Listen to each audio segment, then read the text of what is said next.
Hi, I'm Kim Gladden, Director of Discipleship. I want to welcome you to today's discipleship webinar. I'm excited about our conversation. We're going to be discussing lifelong discipleship. And so we're also streaming from Facebook and YouTube. And so we invite you into the conversation if you'd like to jump in and chat with us. I want to say something as we begin today. So many of you, as we're talking or conversing or hear from you, you're saying, I just feel like my church could do better in this area of discipleship. And I just want to just reassure everyone again, you're not alone. We're all on this journey together. We're all growing in this area. We're all wanting to, serve the Lord as best we can in this area of discipleship. So just be encouraged. We have these monthly conversations where we just bring on folks to kind of talk and say, hey, I've had some success with this model and I'm doing this, and we share together. So I want you to be encouraged as we enter today's conversation. So again, you can join us on Facebook or YouTube in the chat room because we want you to be a part of the conversation. Today we're talking about lifelong discipleship. If you remember our 5 discipleship prompts, we said that when you look at your discipleship model, you're asking 5 questions. You're asking, is my model intentional?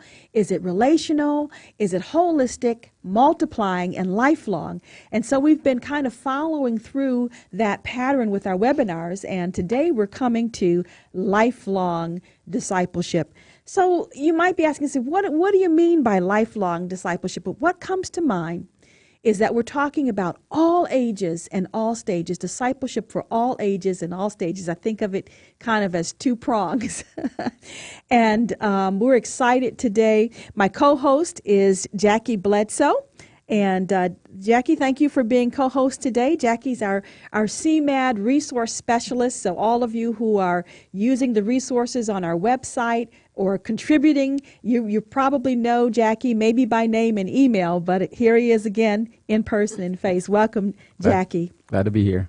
My co-host is Jackie, but our guest today, I'm so excited. We're going to be welcoming 2 people. First, we're going to have Megan Cusumano. She's the assistant pastor at North Park Wesleyan Church. And so I'm excited to welcome Megan to this conversation. And then later, as we continue to talk, we're going to welcome Eric Mills, who's the National Pastoral Director of Orphan Sunday and Stand Sunday. So Megan, let's say welcome and glad you could join us. Thanks for having me, Kim. I'm excited to share. Oh, it's great to have you here. Megan, I asked you to come on because I've heard just some wonderful things that are happening at North Park Wesleyan Church.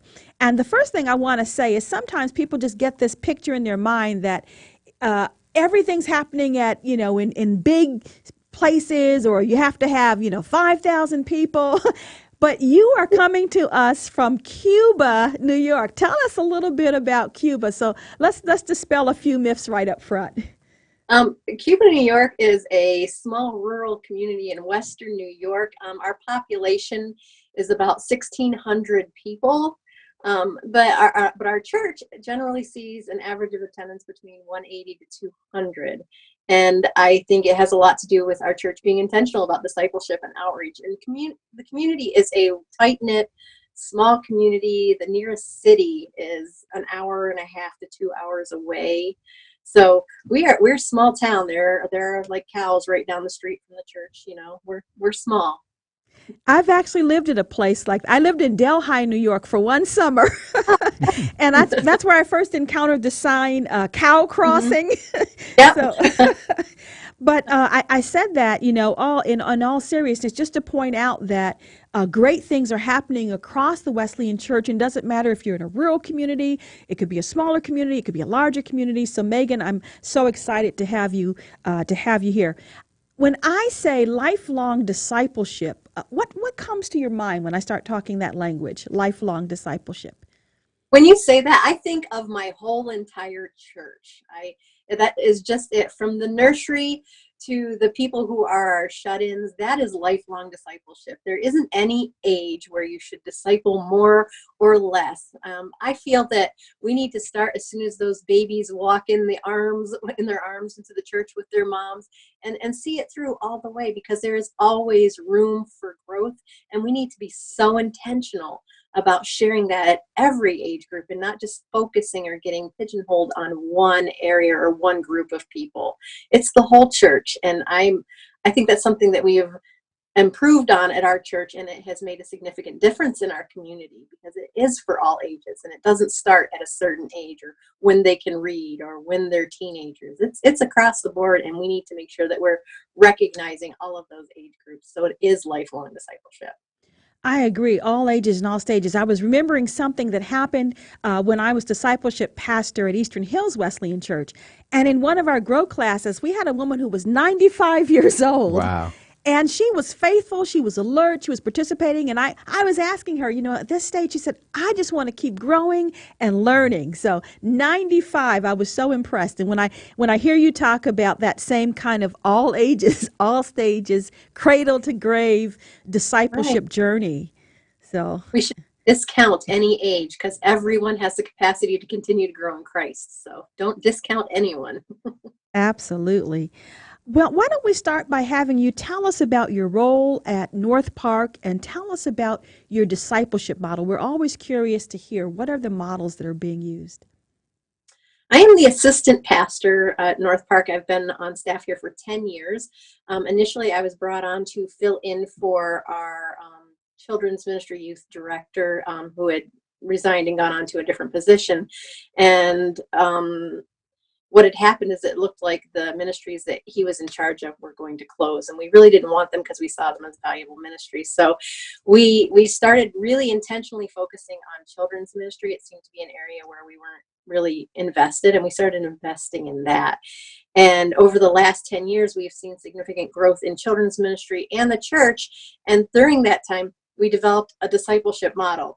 I don't think it was something we were intentionally after at that point, but it is something that we found and we are finding great success with.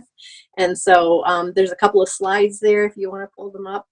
And this will give you an idea of what we're doing for discipleship at North Park. If you notice, you will see up in the top left-hand corner, it says faithful repetition. That is something that we do at North Park, and it's not always the easiest thing to do, especially when you're starting out with a new discipleship program or you're getting more intentional about it.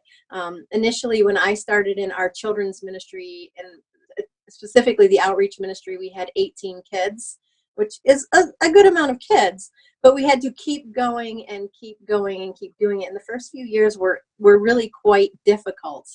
So we continued the faithful repetition, and people realized that we were going to be there. We were going to keep doing what we were going to be doing. We were going to be consistent about it, and we were going to make sure that they knew what we were doing for them. So repeating it and repeating it and repeating it, faithful repetition, and we had to stick it out.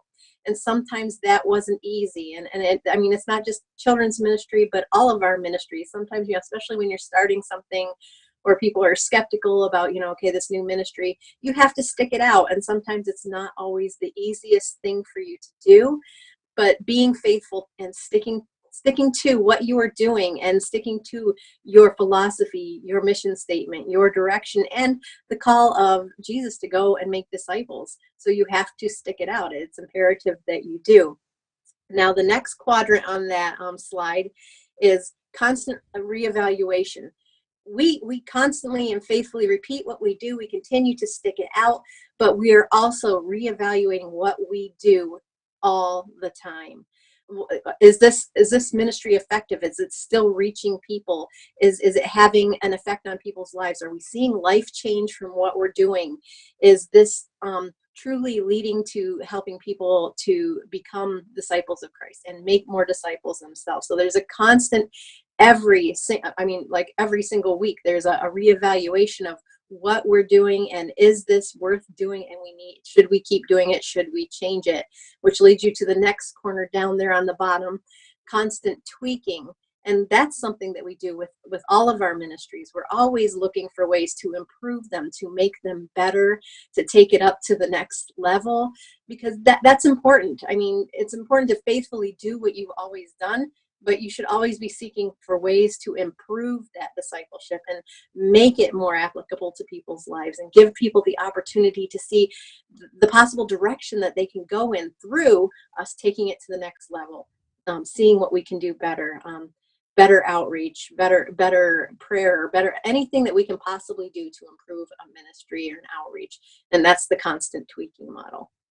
Now, aside from that, we have a second model that is more the whole church, and that's like the three section circle that we have there. Hey, The first one, Megan, yes. before you jump into that, there's something from the first model I just don't want us to gloss over or leave yet. And if you want to put that back up, can you just pause a moment, talk about that sticking it out? Because I think that sometimes it just seems like we feel like, wow, I'm trying something, but is it going to take? Can you talk about what that looked like at North Park? What was the challenge of sticking it out? I think the biggest challenge for me, since I was working with children's ministry, was continuing to try new things and being willing to see things through that seemed daunting and difficult. The first couple of years in children's ministry, they were hard here because we did not have a really consistent, growing, vibrant children's ministry. We just had children's ministry. So for us, that kind of looked like, keep doing it, even if like only 5 kids came, and don't give up hope, because even if 1 kid came, that is the most important thing, because we have that opportunity to share Jesus with them. And I mean, there were obstacles that would come up all the time. Our midweek outreach service, ministry for children, Wild Wednesday, it was, we transport kids from the school to the church for religious education in the middle of the school day once a week. And finding transportation, finding people available, and then issues with safety and transportation, and having to find money, being in a small rural community to run a ministry that was growing, and it went from like 18 kids to 94 kids in the past 10 years. And so sticking it out, and it's like, determining that, okay, we're not going to put a cap on this ministry because we're not going to cap what God's doing. Really working with the volunteers who are taking time out of their day. I mean, there was always something that would show up that we had not anticipated. And sometimes it would make it difficult. And, through prayer and support of the church, they helped us stick it out, and they helped us get to the other side of this. And God continued to bless our faithfulness and our willingness to stick things out. And it was difficult from time to time. Yeah. But I think we really saw a turning point around 3 years. So yeah, I love the model. This model resonates with me all the way through. I am also a youth sports coach. I coach my boys' sports. And so as I think about it, the things that we're teaching them in that, just how to learn and grasp the concept of playing the sports and getting good at it, one of the big ones is faithful repetition. It's like we go up, and my son gets so mad at me when I make him do the same things over and over again, but it's that repetition that gets it in us. So now once it's in us, and it naturally comes out, and we can grow and we can stick it out. I tell him you have to be willing to be bad before you can be good. So that's sticking it out. Yeah. It's not 5 people, 1 person. You have to do the same, whether it's 1 or 5 that show up, and continue to grow. So I love that. Can you give us some specific, like, practical examples of that faithful repetition? Like, what do you guys do on a daily basis? Oh, let me see. There's so many. It's kind of hard to pick which one.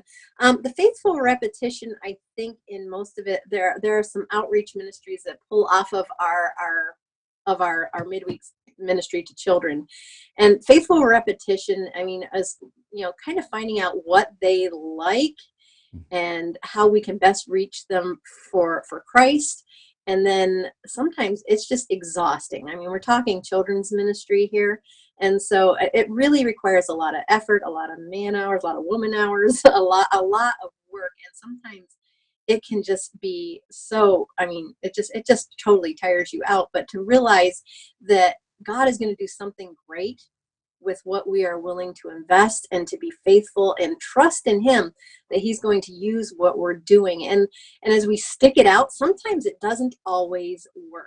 I mean, there have been, ministry things that we've tried that haven't worked, and it might not work the first time, and it'll work better the second time. And there are ministry outreach where we had done like different, like a cookout and things, and campfire cooking, and I mean, some of them were well attended and some of them weren't, and an opportunity to sit around and talk about Jesus and have some food. And some of those things really worked and others didn't. But the ones that seemed to have a little bit of motivation at the start, like we have a church sleepover every year, and that's probably the most exhausting because the kids come in at 6 o'clock at night and go home at 7 o'clock in the morning, and we keep them all night, and it's exhausting. And the first year was a little iffy, and the second year got better, and the next year got even better. And it's one of the biggest attended events that we have during the year. But we have to be faithful about it, and you have to be willing to, have to recover from a week of no sleep, a week with no sleep, but in that we have that opportunity to share Jesus as the Lord and Savior, and not just in 45 minutes on a Sunday morning or an hour on a Wednesday afternoon. We've got them all evening, so we have the opportunity to really talk about Jesus and what He's done for us. So I mean, those are opportunities that are worth doing, but it takes the faithful repetition. I mean, every year the kids are like, when are we doing the sleepover? And I'm always like, I'm so tired, but I'm going to do it because it really matters. And is it worth the sleep deprivation? Absolutely, because children come to know Jesus. So we're going to do that, and we're going to keep doing that. So. Wonderful. I'm just looking at our chat room. A question has come in, and we want to say, if you're watching, feel free to send your comments and things in. Here's something. I think, Megan, it will mean something to you. I'm not quite sure what it means, but it says talk about test drive. So talk about test drive. And I want to say that a shout out. We have someone who's watching all the way from Delmas, Haiti. So blessings on their their participation also. But what does that mean, test drive? Oh my goodness. Test drive was I'm trying to make this a reasonable length of time.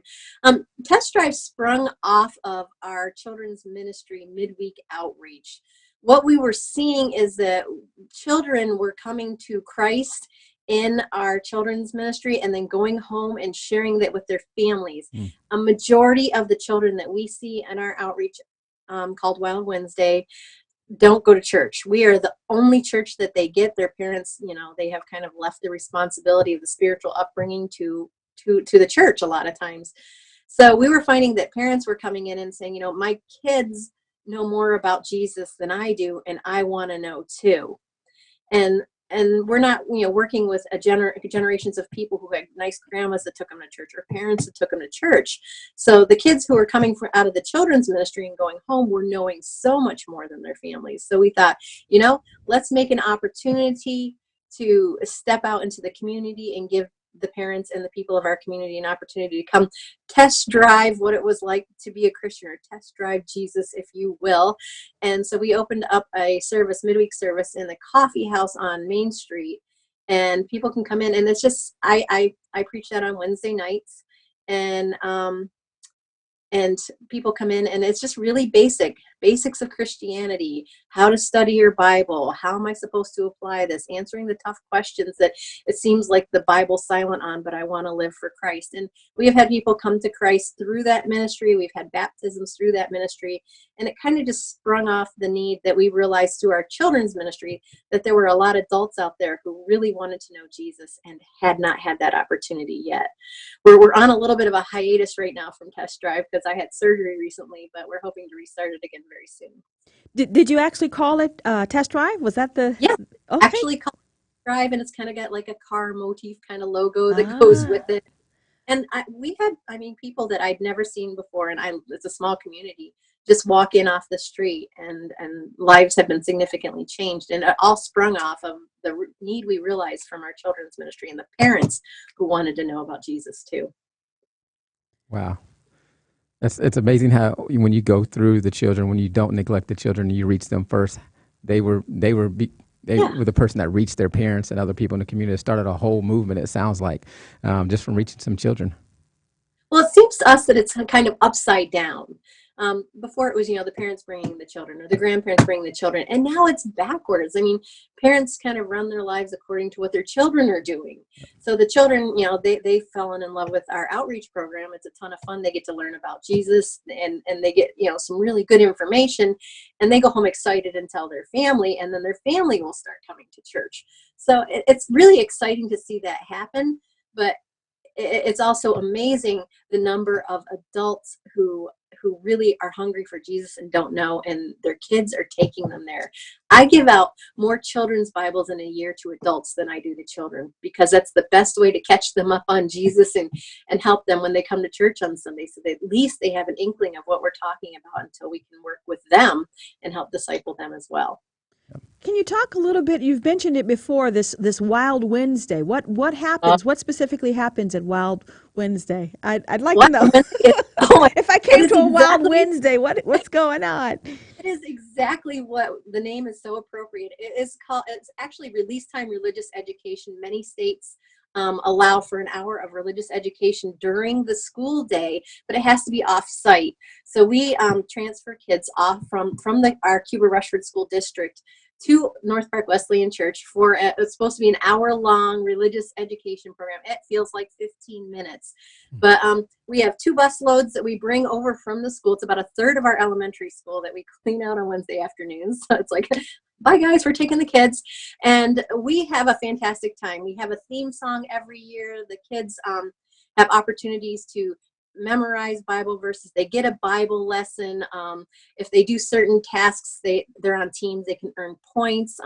I do pizza drawings. If somebody gets their name in the drawing for memorizing verses and such, we draw a name once a month, and I deliver a hot pizza to their house, and I get to know their family and get to know where they live and get to learn a little bit more about them and have an opportunity to make more connections with their parents.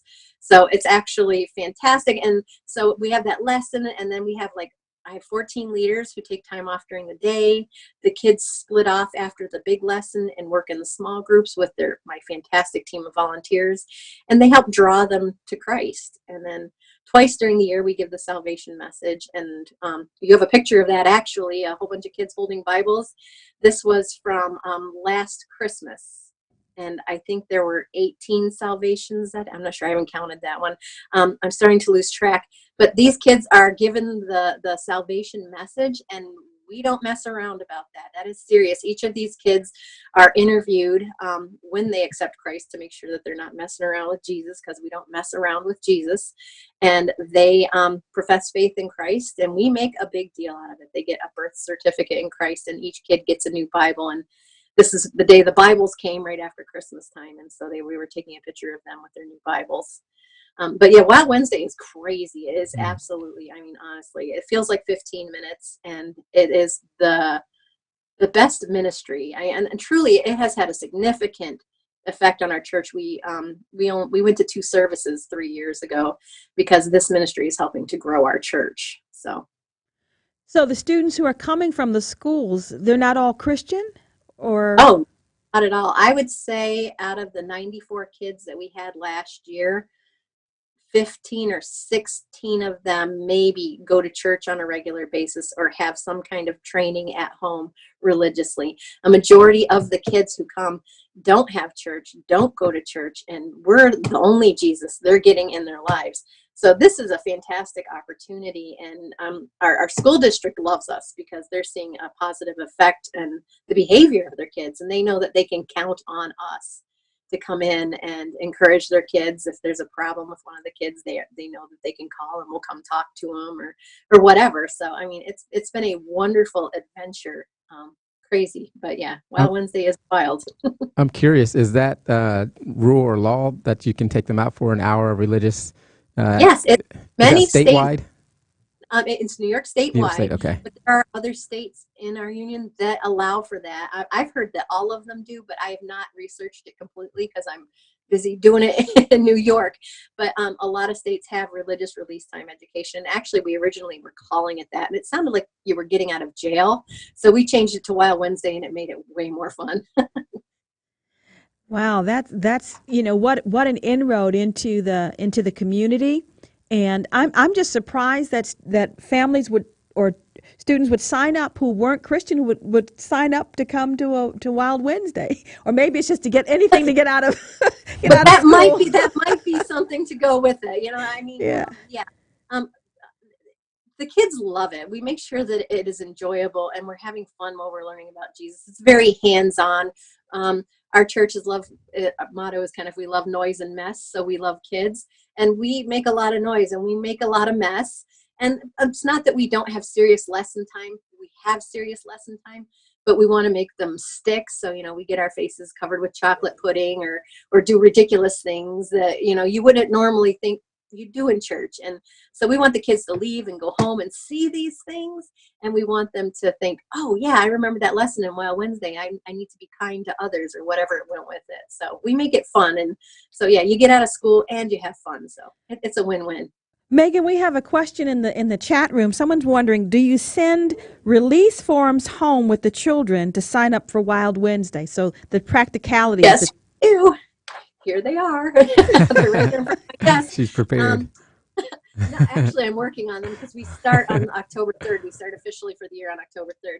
We send them home with the school district. We have permission, and being in a rural community, they're not really pushy about it. But because it's release time religious education, it's New York State law. We send home the form, and they fill out the information, and then they return it to the school. I pick them up from the school. We're collecting forms for about another 2 weeks right now before we begin. And as of yesterday, we had 88 registrations for the year. I'm sure we're probably going to top 100 this year. So I'm really excited about what we're doing. And yeah, the school just sends the forms home, and they're fantastic. They help us out with this. How has this impacted the church? From what I can understand, there's been kind of just almost like a revival there in the church. The impact of the children and the life coming in. And can you tell us about how that's impacted the church? And then talk a little bit about how that's impacted the church's discipleship pathways. Mm-hmm. It has had a significant effect on our church. As I had said, we've gone from one service to 2 services about 3 years ago. We're heading into 4 years now, because we didn't have enough room in the sanctuary for one service. It has changed the whole entire kind of face of our church. Having the children in the church has somehow made our church younger. Not that everyone who attends our church is young, but people are so invested and so excited about what we're doing. I look at different children's ministry publications, and they're always saying, well, we don't have enough volunteers. I have too many most of the time, which is absolutely fantastic. I mean, out of like 200 regular attending people, I would say 85 of them are child safety approved to work in our children's ministries from the nursery clear up through high school. And our church loves it. Our church is so excited about what's going on in children's ministry. It's never a problem finding volunteers, because they see what Christ is doing in these children's lives, and it has kind of developed a life of its own, such an underlying current of excitement for what we can do for these kids, what we're doing for their families, and what we're doing in the community. And it has grown our church. It's changed our church. And, I kind of chuckle many years ago when I first started, we would play music downstairs because, children's ministry is always in the basement. And sometimes we would have somebody come downstairs, you need to turn your music down, it's too loud. And our senior pastor, John, he's just amazing. He's like, no, turn it up. We don't want to forget that there's kids downstairs in the basement. We want to make sure everyone knows they're there. And nobody tells us to turn it down anymore. So, but it has had a significant, profound effect on our church and our community overall. Well, shout out to Pastor John Ward. I was able to attend a discipleship workshop that he did at the Western New York District Conference and hear a little bit more in depth. And it's just exciting to see what's happening. But I want to just touch back on, you're talking about having enough volunteers for children and youth ministry. That is rare. Really, that's rare. I think folks would want to know, how did you present? How did you motivate? How did you come to this point? What did you do that you wound up with more than enough volunteers? I was excited. And so that's initially the first 3 years, it was my excitement for what we were doing. And then once they started seeing change and what God was doing and how he was changing lives and making a difference, then it just kind of took off on its own, because they realized that what they were doing and what they were volunteering for was valuable and important and something that they wanted to be a part of. They wanted to be a part of what God was doing at North Park. And so, I mean, it's never an issue of it. Sometimes, like, I have people, it's like, what can I do? And I'm like, go fold those papers. Because they all want to help because they're so excited. They're thrilled when we post our picture, because usually like the picture of the children with the Bibles, we post those online on our Facebook page, and everyone is so excited to see what's happening. And our midweek outreach, we have a very big presence online with that, and everyone kind of keeps track of the team scores for Wild Wednesday or what's coming up, and they're just excited because they see what God can do if we're willing to show up. And they're willing to show up, and God is doing amazing things. So Go ahead. I was going to say, what would you say to a church who hears the success that you're having with, getting volunteers, reaching the kids who are now reaching the families? How can they model what you guys are doing? Big church, small church, medium size, any size church? What are some key points that you say you have to do these to lay this foundation? Honestly, this is something that I'm truly passionate about. I think any church can do this. I don't think we have a corner on the market, or we're in a certain special community that accepts this. It's just having a willing heart and realizing that our children are the foundation. That's where we start with discipleship, and we need to keep it going. And that whole being faithful and sticking to it. The first 3 years were difficult. And if you look at the statistics, the average children's pastor typically lasts 2 years, and they stop right before they're going to hit that 3-year point where, they're faithful, we're there, the ministry isn't changing, and being willing to do that. And I think it weighs very heavily on like the children's director or children's pastor to build that excitement. And sometimes in children's ministry, it's hard to build excitement because it's not always easy, and it is a lot of noise, and it is a lot of mess. But being faithful and realizing the importance of the job that Jesus has before us to help these kids know him, and being excited.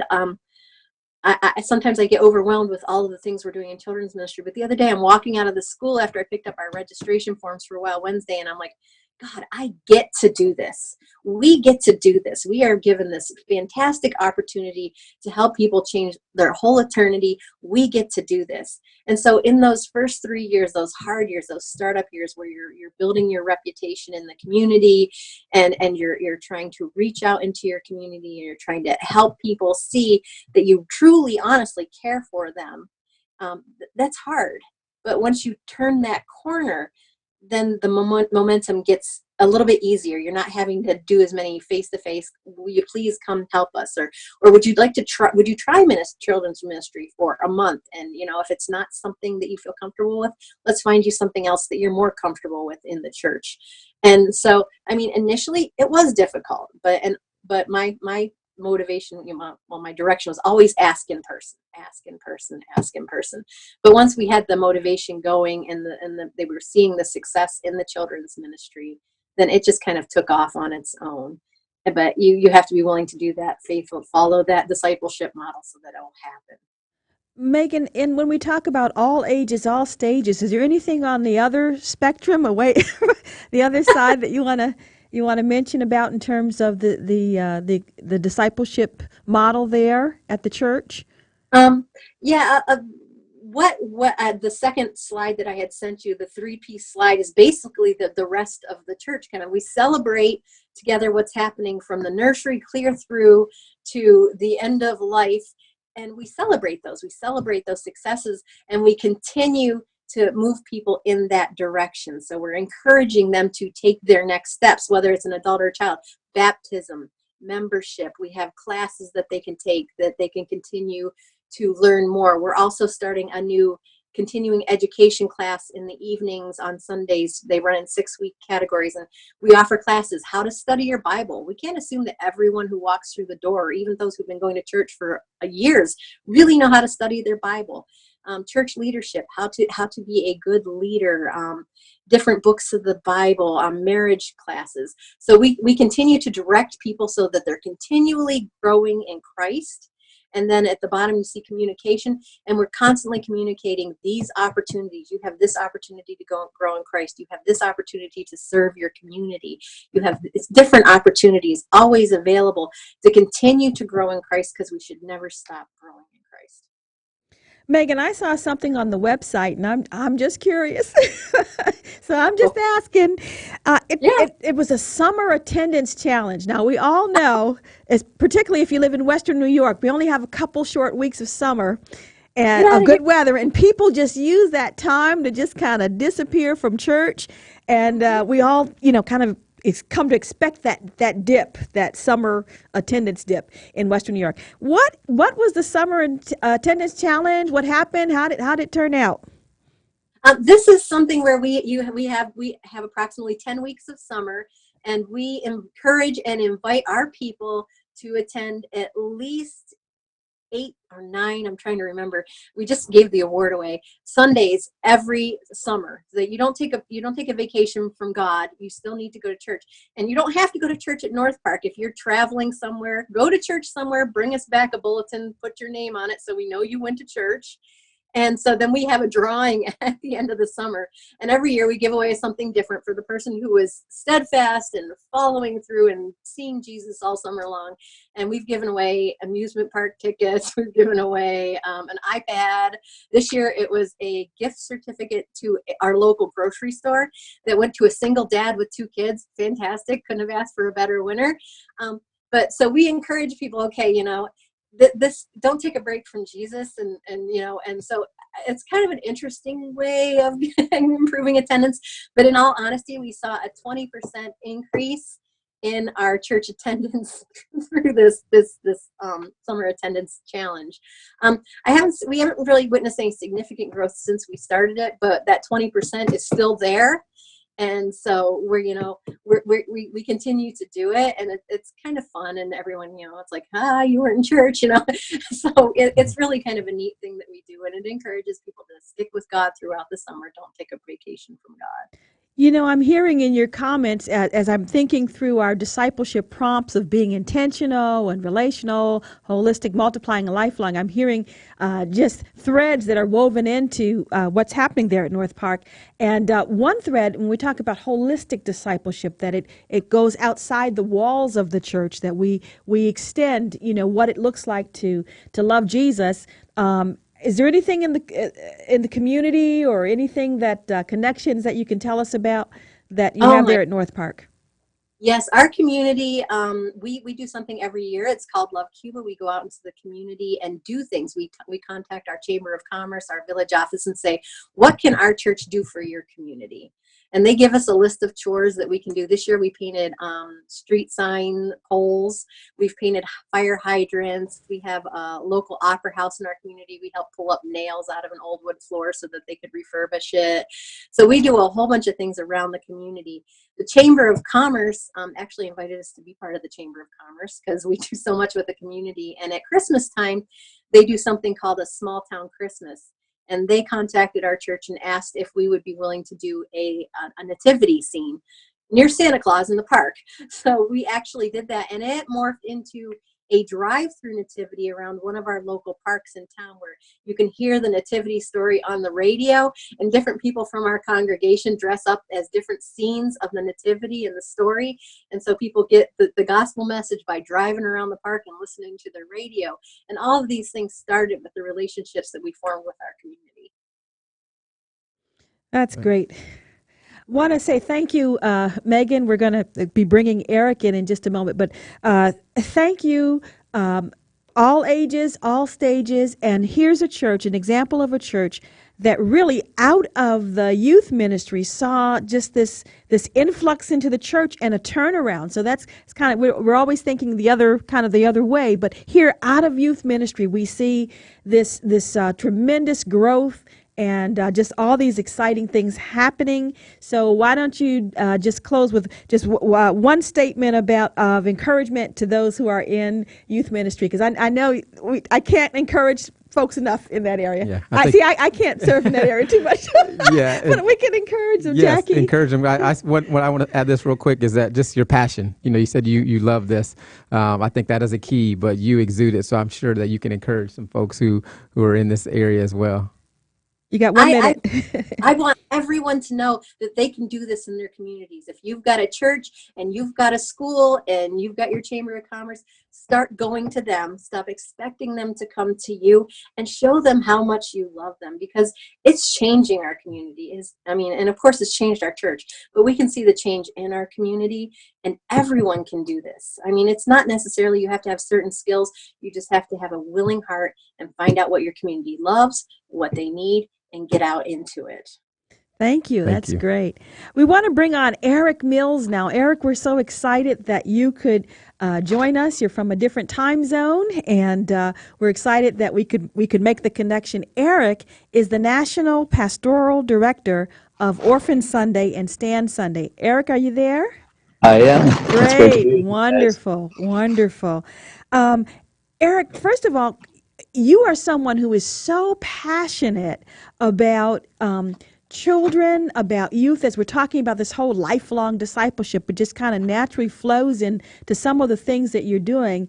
And I would like for you to tell us a little bit about your new role as the National Pastoral Director of Orphan Sunday and Stand Sunday. Okay, thanks, Kim. Well, for me, it didn't start off that way. I was not always passionate about this. Many years ago, my wife came to me and indicated that she felt God was really laying on her heart that we would adopt someday from China. And I really had no interest. I was a pastor who had kind of heard nightmare stories about adoption and foster care, that type of thing, and really had little interest. But in God's timing, over an 8-year period, I ended up as the outreach pastor at Heritage Church in Rock Island, Illinois. And one of our existing ministry partners there was doing ministry in China.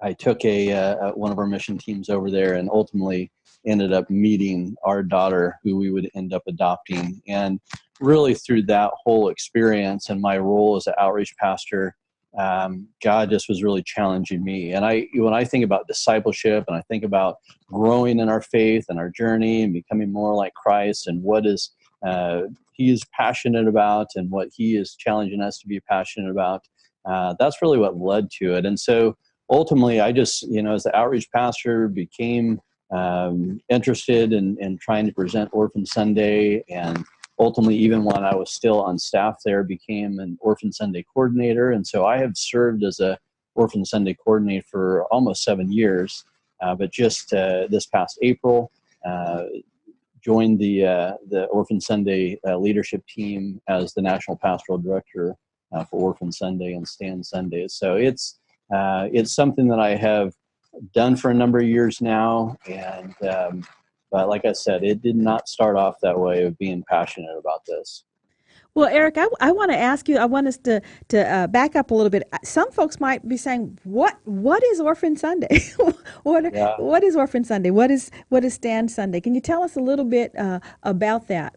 You bet. Just a little background about Orphan Sunday. It actually started in Zambia, and there was a pastor there in Zambia that was just doing a weekly sermon, and at the end of the sermon, basically challenged his people to give to the orphans in their community. And it just so happened that there was an American pastor who was visiting that weekend, saw the expression of what this pastor was calling his congregation to do, and saw just the sacrificial giving that they were doing to give. There's one story of a grandmother, a widow, that literally brought a head of cabbage up to the altar. And that was her way of saying, I'm going to help these kids. And so from that experience, Pastor Billy Chongwei in Zambia and Pastor Gary Schneider, who was there visiting that day, he came back to the U.S. and just started challenging his church. We've got orphans here in the U.S., known as foster kids or vulnerable children, as well as orphans all over the world, and began to really challenge the churches that he was a part of in Virginia.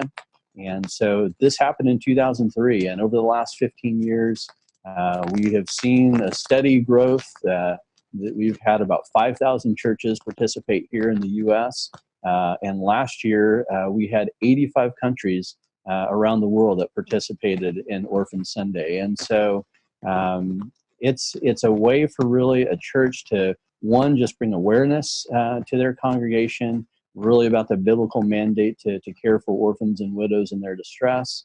And so Orphan Sunday, it would be more of a broader, global orphan care, adoption, foster care. It really encompasses all of it. Some churches are not comfortable with that language of Orphan Sunday, and so Scan Sunday was created to have a little bit more of a focus specifically on the U.S. foster care system. And so we're just a few years into that, but it's a way for really churches to get engaged and bring awareness to the foster care and orphan care crisis that we see, not only here in the U.S., but around the world. Can you, we just have a question for you coming in, Eric, from the chat room. They're asking, when is Orphan Sunday this year? And tell us a little bit about when it is. And also, I want you to talk a little bit about how you're part of a larger organization, Christian Alliance for Orphans, CAFO. Yeah. And so can you talk a little bit about that? And then tell us a little bit about what happens on Orphan Sunday. And I think you even have resources. So I want you to just share a little bit more about that. You bet. This year, Orphan Sunday is scheduled for November 11th. It's always the second Sunday in November. But if a church is not able to do it on that specific Sunday, we kind of encourage churches to either do it within a 30-day time frame, either before or after that date. And so it's a way, again, for churches to participate and bring an awareness.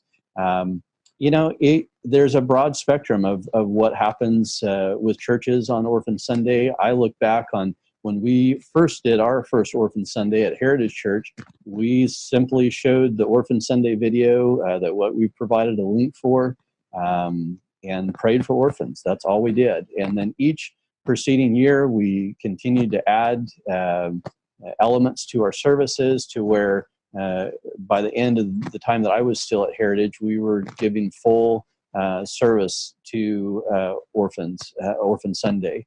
And so, same thing, our music, we did videos, we highlighted families who were either doing foster care or adoption. The thing that I really would like to highlight in regards to that I was so surprising to me as a pastor was, I had already been at the church for a number of years, interacted with people, were friends with some of these people, and it wasn't until we did our very first Orphan Sunday that people started coming up to me and saying, like, man, my parents were foster parents when I was a kid, or I was adopted, or we've always wanted to adopt. And so it really just gave a platform for people to be able to express their experience and connection with either foster care or adoption. And so it was really, it was shocking to me, honestly. And so it really provides a great way for people to open up and share their experiences of something that is not often talked about real widespread. So Orphan Sunday really brings that about, I think, in the church. As we're talking to you and using this wonderful technology where we can see each other, I can't help but look at the pictures of the kids on the wall behind you. I don't know if those are kids that you have a direct relationship or know their story, but tell us about some of the stories of some of the orphans that have been impacted by your organization and Orphan Sunday. Well, I can specifically share about my personal experience. I think, just like I said, through our own adoption journey, we brought our daughter Hope home from China. And that experience and just my role as an outreach pastor traveling around the world, I think the thing that I really recognized as I began to become more passionate about kind of the whole orphan care movement was that when you travel other places around the world, orphans and vulnerable children are very much more just in your face. You see them, they're out on the streets. Here in the U.S., it's a little bit more covered up. The foster care system, protects kids, rightly so. But you don't often know that these kids are in your community. And I always say to churches, I guarantee that there are kids in foster care that are a stone's throw away from your church. And so for us, besides my role with Orphan Sunday, I also lead a organization called Faces with Names. And so here on my wall, I have these pictures with these kids' names that just as a constant reminder that these kids are loved by God. God has a plan and a purpose for their life. And, He knows their name. Their name is written on his palm, and he loves and cares for them. And so I have just turned that passion into really trying to encourage and challenge pastors and churches to engage in this. Orphan Sunday and Stand Sunday are really the easiest on-ramp for accomplishing this, because again, you can do something as simple as just showing a 2 or 3 minute video, praying for orphans and vulnerable kids, or you can highlight, families within your church that are already engaged in foster care or like adopted kids, that type of thing. And so, it has become a true passion of mine. Awesome. We're getting a little bit of kickback, static on your mic, so it might be a little adjustment. Hopefully that helps. While you're doing that, we have a Okay. question that's come in, question and comment from our chat room. And this is someone that says, I have learned a great deal about orphans and orphanages in Haiti, and learned that many times children in the orphanages actually have families living there, but the parents are just not equipped to care for them. What programs are in place to train and equip so that the children can stay with their families together rather than in orphanages? So I don't know if maybe, does CAFO talk about that at all? Absolutely. Yeah. Christian Alliance for Orphans just has a broad range. I mean, ultimately, our deepest desire is for kids always to remain with their families. This is certainly, it's a great question. It's obviously, it's a big concern. You see a lot of blogs, articles, that type of thing about just the corruption within the orphan care and adoption kind of just general movement. And that is a reality. That is there. But you see a lot of organizations within the orphan care movement that are really trying to provide sustainable and job and growth opportunities for parents, so they don't have to make that hard decision. You can imagine as a parent getting to the place where you give up your child simply because you think they have a better chance with somebody else or in an orphanage and that type of thing. And so, Christian Alliance for Orphans definitely addresses that. It's a way that we are really trying to provide opportunities for families to stay together. But as I stated earlier, in so many of these countries, the poverty is just very rampant. It's generational. And so really trying to break that and provide opportunities for families to stay together is always the highest priority. And so that being the case, we strive for that. But there are certainly situations where kids,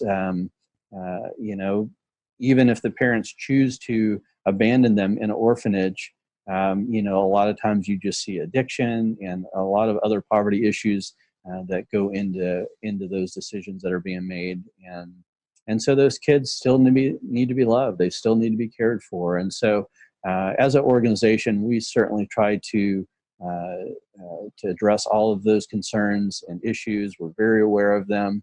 Orphan care globally here in the U.S., it's a messy ministry. I mean, there is nothing easy about it, and so we really try to handle those things with real care and try to make it a way that families ultimately can stay together.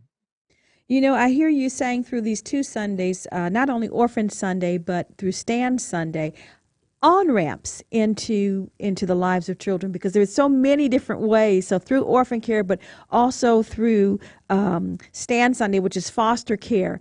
There are other initiatives that talk about being relief families, where the child stays where they are in safe families. And so there's so many, but this whole concept of having a time in the church or a season in the church, a Sunday, where we intentionally focus on what will be our outreach. We've got coming in from the chat room. Eric, do you have links to resources for Orphan Sunday? Yes, I think we're going to put those links on there. We've got some great new resources our team's put together this year. We have a digital toolkit, not only for Orphan Sunday, but also for Stand Sunday. And if you go to basically orphansunday.com, it'll take you right there. You'll see in the links or on the top of the page there where you can click on for the toolkits. It is a very comprehensive toolkit for both Orphan Sunday and Stand Sunday.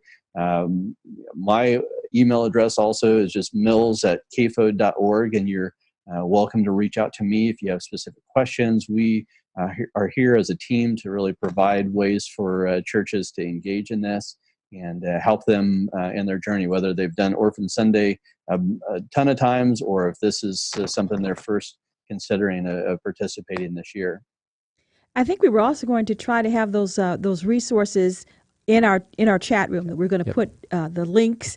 Certainly, if you want to connect with Eric and talk more about Orphan Sunday or Stand Sunday, there's a story, and I don't, Eric, you will know the story I'm trying to tell of this community that was, I don't know if it was Bishop Brown or someone, but they asked the question, what would it look like if we had more foster families than foster children, if the church just, opened its heart and they achieved that goal. So I think there might even in some of the resources that story is told. But as I said, there's so many different ramps. This is one ramp is through Orphan Sunday and Stand Sunday, but the whole concept of us being available as a church and letting our hearts be there for children in all ages, in all stages, and yes. Yep. Love that. I was just going to share, just in regards to that, really is how Stand Sunday started. Kim, the story that you mentioned, Bishop Aaron Blake in Brownwood, Texas, and where he simply got up and said, "Hey, who will stand with me and help these kids in our community?" That church ultimately was so successful in recruiting foster families that there are now more families waiting for kids, and there are kids waiting for families. And that's the ultimate dream and goal across the U.S. and around the world is really engaging churches in this to meet the needs of these very vulnerable kids here in the U.S. foster care system. And again, just to make sure that we don't have stereotypes placed on this, was it Bishop? What's the name? Bishop's name again? Blake. Bishop Blake. Bishop Blake is an African American pastor, and this was an African American congregation, and it's just so powerful to see. He stood up, and then some other sister in the church stood up, and another, it was just so wonderful to see. Yeah. Well, we're running out of time, but this whole concept of being holistic, of being able to reach out in love, to children and to vulnerable children is something that we certainly want to talk more about in future webinars. Speaking of future webinars, I want to say if you have a topic that you'd like for us to address that's related to discipleship, hey, just send an email or send it on into the chat room. We certainly want to know the things that you'd like for us to be having conversation about. Eric, I want to thank you so much for coming on and just telling us a little bit, raising awareness. Because that Stand Sunday and Orphan Sunday, it's coming up. It's not too late for your church to be a part of it, to do something. Every church can do something. And so, Eric, thank you so much for sharing. We've put on the chat room links where folks can get in touch with you and with the materials for Orphan Sunday. Also, Megan, if you're still there, we want to say thank you, Megan, for a great conversation about lifelong discipleship. Thank you, Jackie, for serving as co-host today. One last photo I want to put up. I just want to keep in your mind that CCDA, Christian Community Development Association, just announcing our speaker. We're excited about the prayer luncheon. We're starting the CCDA Shoulder Day with a prayer luncheon confirming Reverend Jonathan Brooks absolutely fascinating speaker. You don't want to miss that. So I'm just putting a little plug in for our shoulder day and inviting you to that. Well, again, thank you for being part of this conversation. And we're just asking you to keep walking in God's grace and peace. We look forward to chatting with you. I'm excited to be back, feeling good, feeling better, Glad you're back. stronger. Thanks, Jackie. Yep. And so we say, God bless you. Bless you.